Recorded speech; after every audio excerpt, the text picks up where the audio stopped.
ברוכים הבאים לכולם מירושלים. The new episode of Israelities Podcast, live from Jerusalem. Shalom lekulam. I'm Stefano here from Jerusalem. Thank you so much for watching and following our podcast. I remember the title Israelities. We are trying to catch and to tell you the realities here in Israel.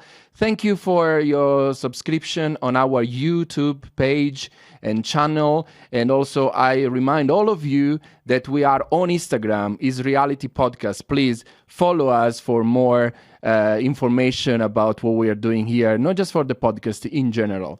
But today we are here in Jerusalem in our studio for a brand new episode of our podcast. And guess what? An amazing guest today. We have Pastor Veikko here. Pastor Veikko, welcome. Thank you. So amazing. Yeah. It's amazing to be here. It's so good to have you here.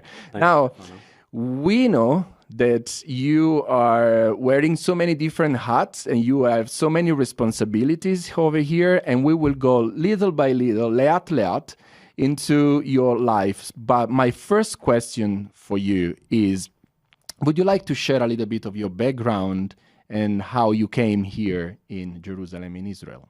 Wow. You know, I'm 59 years old and... you look younger. Thank you. So that's an encouragement. And I'm here with my wife, Ulla, who works also at King of Kings. We work together. And then we have 4 children that are all grown-ups, and only one of them lives here with his family, Ville, here in the land.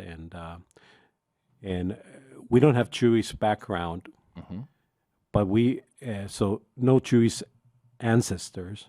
But we have Jewish descendant because our son is married to a Jewish lady, Yasmin. So we've been drafted in so many ways. But the background, you know, we came here 25 years ago, and we came from Finland. And before we moved here, I counted I had 50 entry stamps on my passport to Israel before we moved here. So we were here a lot before that as well. And my father had a ministry among the Jewish people in Soviet Union, in Russia, Belarus, Ukraine, and Israel.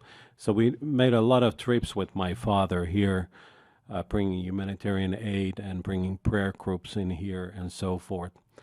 And personally, I worked also as a pastor 3 years before we moved here in a 500-member congregation in Finland, and then I also had a business in Finland that was a sound audiovisual rental. You're born and raised in Finland, right? Yeah, although, you know, almost half of my life here in Israel. The racing continues. That's a good point. Yeah, so that's the basic background. Yeah. And what motivated you and Ulla to leave Finland and to come here in Jerusalem 25 years ago? You know, like I said, we had been here, or I had been here 50 times. My wife maybe 25, 30 times. And 25 years ago, this country was very different to what it is today. And we hated the idea to come here, to move here. Don't tell anybody. But we hated the idea. And because we saw how, you could say, barren this land was 25 years ago. And if for our living standards, it would have been a big downgrade to come here, and you know, I remember we talked with my wife, like we always prayed, like, Lord, wherever it is, you lead us. You know, we give you the steering wheel of our lives, and like many people pray that prayer. I hope I hope you do that. As we did do that, and but at the same time, it was almost like, but not Israel. Anywhere else, but not Israel. So I remember it so clearly that it was so negative about Israel, although we worked, in Israel and with the Jews all the time, and I think, it was much of my father's vision that I was helping him to fulfill in honoring my parents, kind of a deal, rather than a personal vision. And then one day after my father passed away, I mentioned to my wife that I've got this strange thought, a desire to move to Israel. And what's wrong with me? I don't understand, because I know it's not me.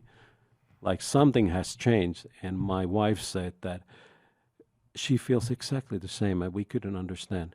So those prayers of being available for God had changed our heart's desires to something that naturally we were leaning against. And most of the time, this is the assurance that God is in this decision, is exactly when you don't want to go, when the place you are supposed to go is not an upgrade, but a downgrade, that you may assess there must be God in it that is changing my desires and coming to Jerusalem. But how did you come here? I heard stories that it was quite an interesting journey for you from Finland to come here in Jerusalem. To take a flight? Did you drive? What was the story? Yeah, we counted like there was 7 miracles that took place in terms of us coming here, and one of them was a support. You can't come here without money. Correct. And in many cases, at least on those years, you had to find support from the country you came from, and so unanimously, our elder board from the congregation, from the church that we came from, sent us here, and it was always like, yeah, we want you to go. And I was like, should I take this as an offense or as a confirmation? I don't know. Get rid of you. But that was one. And the second thing, that they allowed us to send a fundraising letter, and we sent it to everybody we knew. And it was just a simple 1-page letter with a little card. And we asked that you all know us, and we feel like God is really doing something in our lives and wanting us to move to Israel, at least for a year for now. And we sent that out to everyone we knew, plus my father's ministry addresses that he had. And I remember the letters started arriving back, and we got about 150 families saying they want to support us financially and with prayer. And the letters kept coming. Like, I remember there was a day, I think over 20 letters came on mail on one single day. And there was like that one letter fixed our whole support. Just like that. It was amazing, like how God did that.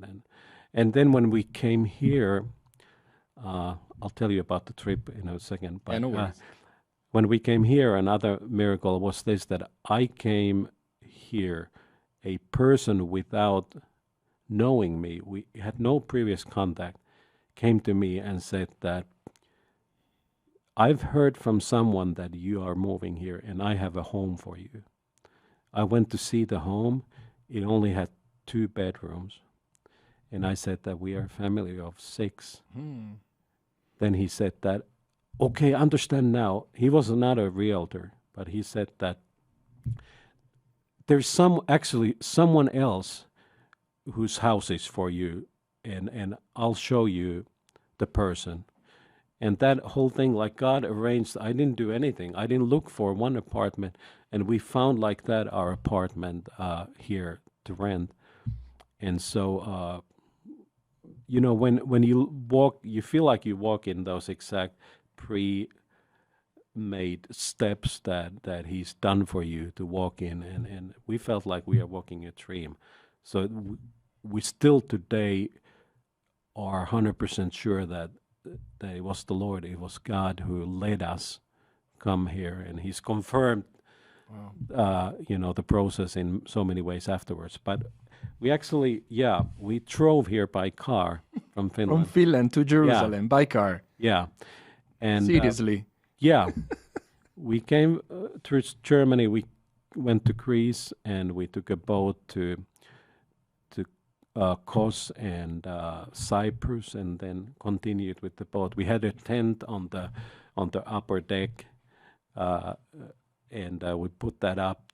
There was no other people with tents, and we were camping the whole trip. And our kids still remember that trip as something amazing. They look back to that. They had a great camping experience. My wife thinks it was a horrible trip. Yeah.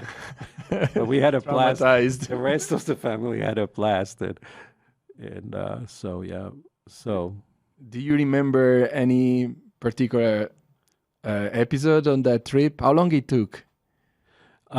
we traveled like 2 weeks to get here. We stopped at our friend's house in Germany. I remember something where I made a salmon soup for the kids on the roadside. We had a little, gas heater or gas stovetop or something, and or camping gas warming up thing. And I thought it was amazing, and most of my kids were throwing up after that, and so Have you cooked I salmon? thought it was fun. Have you cooked a salmon soup after that, or never again? I mean, my wife is now doing the salmon soup. Okay. I'm not allowed to touch that food anymore. So That's funny. yeah. But I'm glad you managed to come and to bring your family as well. But what's the first cultural shock that you had as you start living in Jerusalem 25 years ago? With your family, with your kids, with your wife? I guess the language is always the first shock, where it's so hard. The letters, you don't understand anything when you start. Like, you can't read the letters.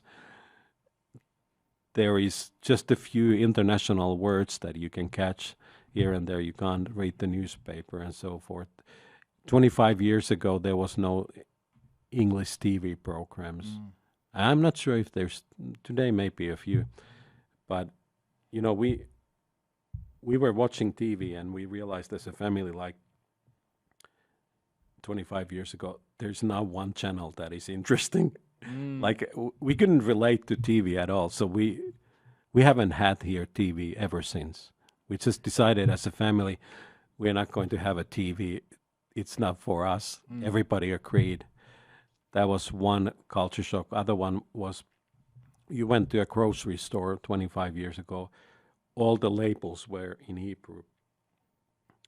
There was not cell phones that had Google Translate, nothing like that. So you had to, you look at the shelf and, there's nothing here that, can I try the box? Like, what might be inside? But you understand? Yeah, absolutely. That it was especially all the flowers and all the milk products and so forth. You just had to almost like buy one and each and see what's inside when you get home. It's much better remember. now. It's much easier now than 25 years ago, I believe. I mean, now you can go with Google Camera Translate and see everything translate. Of course, we speak now Hebrew, so it helps a lot. And I think when you come to a foreign land, one thing that I realized as we worked for the first 4 years in the Mount of Olives with Arabs is that the Jews and the Arabs here, they kind of put you in a category based on what language you speak. Right, yeah. And that's a kind of a thing where we had to learn some Arabic to become friends with Arabs. And the Jews evaluate you here based on if you speak Hebrew to them, and then everything is much easier. Like in the post office in Misrat Haponim, the Ministry of Interior and so forth, when you speak Hebrew, they you're their friend. Mm-hmm. But if you only speak English, like you're a foreigner, you're not supposed to be here, kind of a thing. And of course, during the war now, when you stay here, when there's a war, it speaks tons. Just yesterday, we had a owner of a company come to all the way to our car to tell my wife that we really appreciate you didn't run away. You're staying here with us. It really shows that you love us. Yeah, that's an experience that many of us had. That's Yeah. that's a very good point. But now you are in the pastoral team of King of Kings. How do your connections with King of Kings started? Because you arrived, you said before that you didn't have any connection, any person connected to you from Finland to Jerusalem. So how did it start? Okay, like I said, we started the first 4 years in the Mount of Olives. And how that started is that the ministry leader there, Tom Hess of Jerusalem House of All Nations, actually invited us, kept on begging us to come and work for him. It was, he really needed someone administrative. So we came there, and I worked as the assistant pastor there in the community, pastoring the staff of maybe 20 people in the beginning there. And Ulla was helping me in that process. She was pastoring the women and Wow. me, the man, mostly, men, and so forth. And then we felt like that's it. We want to see the kind of the Jewish side of ministry, although they were working with Arabs and Jews and reconciliation and so forth. And then it was really kind of a struggle when you come here to Israel and you're sending organizations. They are looking for a purpose. They are looking for something that makes sense. They don't want to just send you go and do whatever you want. That's not the kind of way churches or congregations send people to a foreign land. And so for us, it was kind of a struggle because we felt like clearly after 4 years being here and then half a year in Finland, we felt like God is wanting us here in Israel, but we didn't know where. And it was very hard to communicate to our elder board in Finland that, yeah, we know for sure we, are supposed to be there, but we don't know what to do. And so they said they don't want to send us. And I said that, would you send us without money? And they said, no. Like, you need to know what you're going to do. And then Pastor Wayne Hillston actually, in a miracle timing, asked us to work here at King of Kings. We started with finances and doing other things. There was the pavilion here. We are next to the pavilion now. Yeah. We were able to help, because of my background, to set up the sound system, all the technical things here, and so forth. And that's how we started here. Makes sense. And beyond, or alongside your pastoral ministry, you also have a business over here. And in fact, the studio where we are here is also because of your equipment and your expertise over here. Would you tell us a little bit more about your business here in Jerusalem? What you're doing? What's your background? Yeah. So audio, visual, audio, lighting, sound, video, like I said, are the kind of areas that I feel like have a little bit of knowledge. But when I came here 25 years ago, this whole area of knowledge and technical things in the believing community here in the land was almost next to nothing. There was no lighting operator that I knew of from any of these congregations. Not one good sound man, and video people, a few people with a camera making videos that are still doing that today, but it was next to nothing. So we knew that, the training we had in the past in Finland, or I had, was at a purpose. I was trained to train others here, And so we started the King's School of Media, which may be now starting again, by the way. It's amazing. But so we started training people and so forth. And we felt the importance on this dynamic. The company, however, that I run is also in the King of Kings family network. We have marketplace ministries that we do. So we want to be visible both on ministry and the marketplace, and we call them marketplace ministries, and we minister to those that we meet and so forth.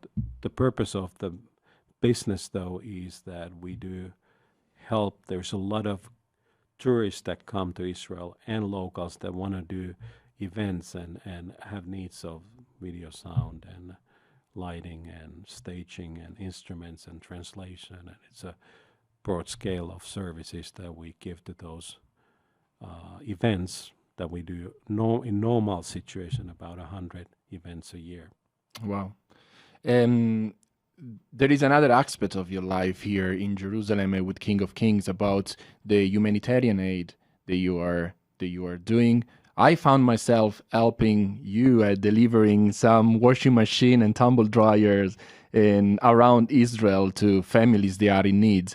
This is an amazing project that we are doing to people, and we've been involved helping Russians, so refugees, Ukrainians, and all sorts of people that are living here in Israel, but having no help, no support, nothing at all. And I would like you to spend a little bit of time explaining what we do also as a King of Kings ministry, but also that's an area also that you are leading, and you are doing an amazing job, I must say that. Yeah, the social work that we do at King of Kings and humanitarian aid is really close to our heart. So when we came here, we had a little shelf in the King of Kings office where we handed out food to needy people. And that's how the food and clothing distribution center kind of came about. So we realized that there's so many people now coming to the office for this purpose that we actually need to separate that and make that a ministry, because we saw the need and how you can minister through giving food and clothing to people. And so we set that up downstairs. We have a big center today to hand out food and clothing. And then we started also the soup kitchen here with my wife. And so we were there doing the construction of that facility of the Tena room. We call it Tena room, where the Manna Soup Kitchen operates. Plus now we have this ministry of Redeemed in Zion. That's what it's called. The purpose is that there are struggling families here that are believers that feel like God has called them here, but yet they struggle financially. So sometimes a little encouragement there of giving them a house appliance at the time of their need is really an anchor that, okay, God did something. We have a place here, and it brings just such a joy. I remember a single mother who we helped with the washing machine. We took the washing machine there, and she said that she's been washing the laundry for 6 people for 5 months by hand. And she was just crying as we delivered the washing machine to her. And when you can touch people on that practical level, at the time of their need, people remember when someone responds to their, call of help in the time of need. And those are absolutely the best times always to minister to people, to respond to their needs.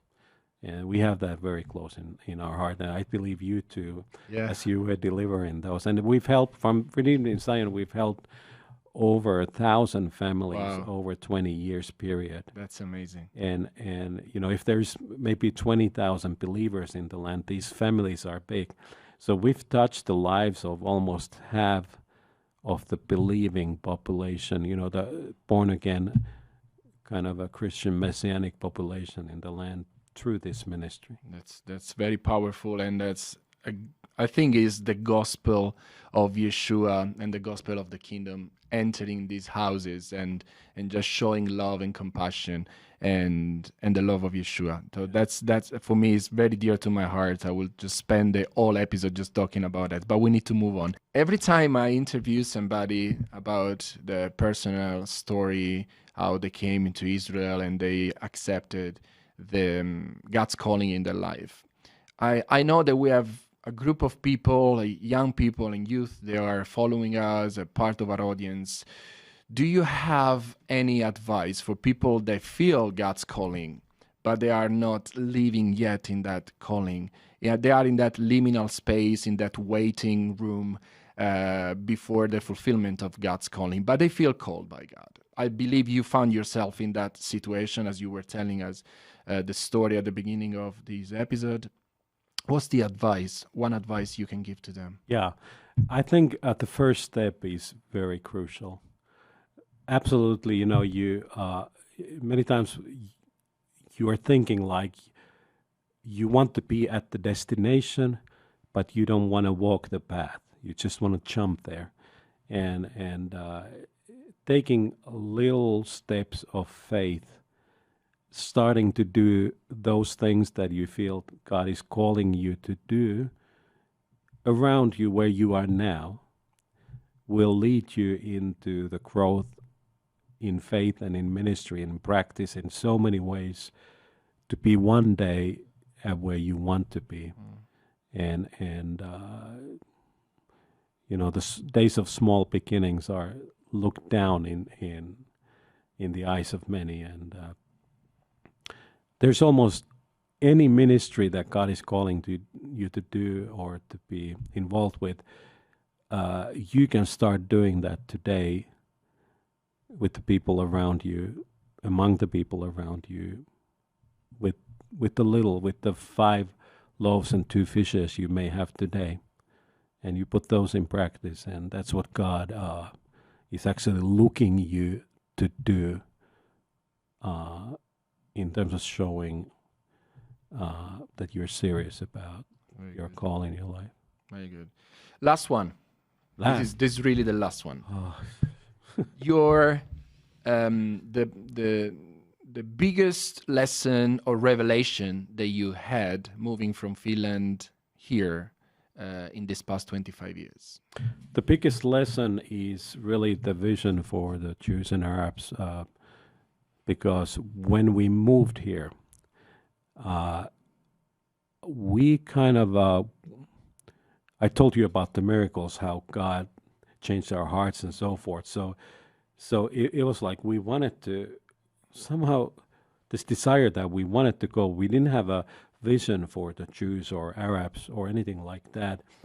And it actually took 4 years before it went to, from the head level to heart level, that vision that fully that God has something amazing for the Jewish people in the future, and you want to give all you have to see them come to that fulfillment of prophecies and fulfillment and destiny of the Jewish nation.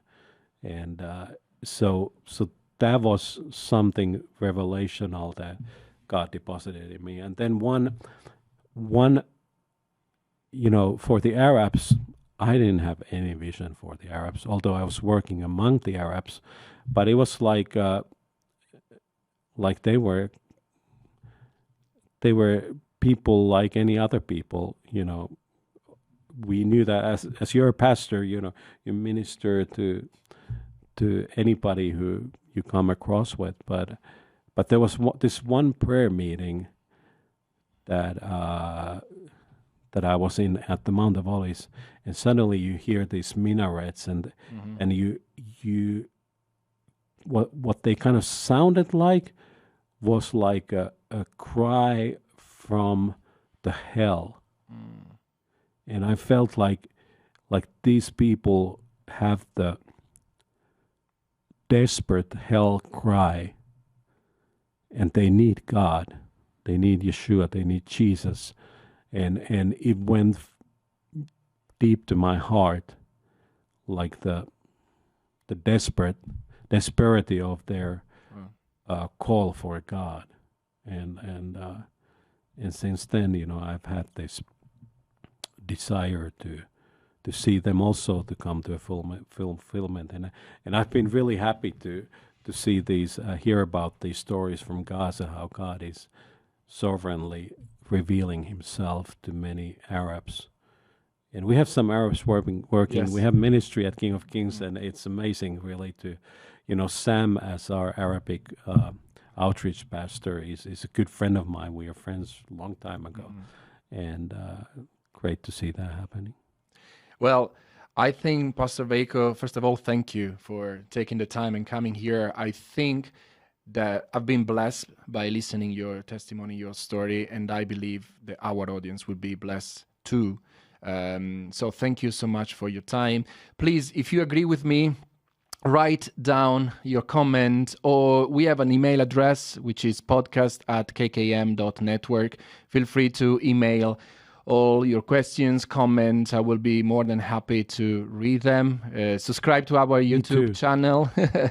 Yes, also Pastor Veikko would like to know some feedback. And our Instagram page, please continue to follow us and spam the video. Just put it everywhere on social network. We will be happy to reach as many people as possible. Thank you very much. Thank you, Pastor Veikko, and shalom from Jerusalem.